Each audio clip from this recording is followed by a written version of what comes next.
મહત્વપૂર્ણ સમાચાર આવી રહ્યા છે પાટણથી। પાટણમાં લૂંટેરી મહિલા ગેંગને એલસીબીએ ઝડપી પાડી છે। બસમાંથી મહિલાના પર્સમાંથી ચોરી કરી હતી।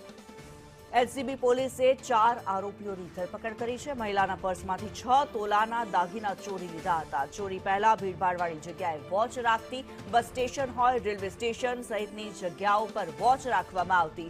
નેપાળ, ઓમાન, સાઉદી અરેબિયાની ચલણી નોટો મળી આવી છે। અલગ અલગ સીસીટીવી ચેક કરી પોલીસે ઝડપી પાડી।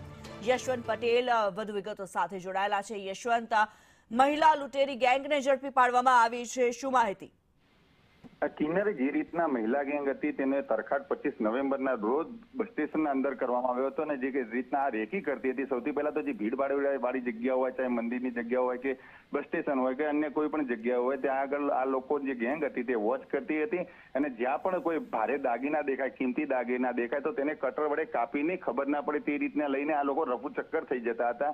જે ઘટના બની હતી પાટણ બસ સ્ટેશનની અંદર અને જેને લઈને પોલીસ ફરિયાદ થઈ હતી। પાટણ એલસીબી આને પકડવા માટે ચક્રો ગતિમાન કર્યા હતા અને જે પાટણ શહેરના 70 થી વધુ સીસીટીવી હતા તે તમામ સીસીટીવીની તપાસ કરીને આ જે શંકા ઉપજાવે તેવી 2 મહિલાઓ હતી તેને પકડીને પહેલા તપાસ કરીને તેની પૂછપરછ કરવામાં આવી હતી અને બાદમાં આ સમગ્ર ટીમ હતી તે બહાર આવી હતી, જેમાં 2 મહિલાઓ અને તેની સાથે જે મદદગાર છે રિક્ષા ચાલક તે તમામ 3ની ધરપકડ કરી દેવામાં આવી છે અને 7.5 લાખ રૂપિયા રોકડા તેમજ 7.5 લાખ રૂપિયાના દાગીના તેમજ 62,000 રૂપિયા રોકડા અને તેની સાથે સાથે જે વિદેશી ચલણી નોટો છે તેને પણ અત્યારે કબજે કરી દેવામાં આવે છે। હજી પણ પોલીસ તપાસ કરી રહી છે કે આ જે મહિલા ગેંગ છે તે મહિલા ગેંગ દ્વારા અન્ય કોઈ લોકોને પણ ટાર્ગેટ કરવામાં આવ્યો છે અને આમની ગેંગના અંદર અન્ય કોઈ લોકો પણ સામેલ છે કે નહીં। કિન્નરી જી, ધન્યવાદ યશવંત આ માહિતી માટે।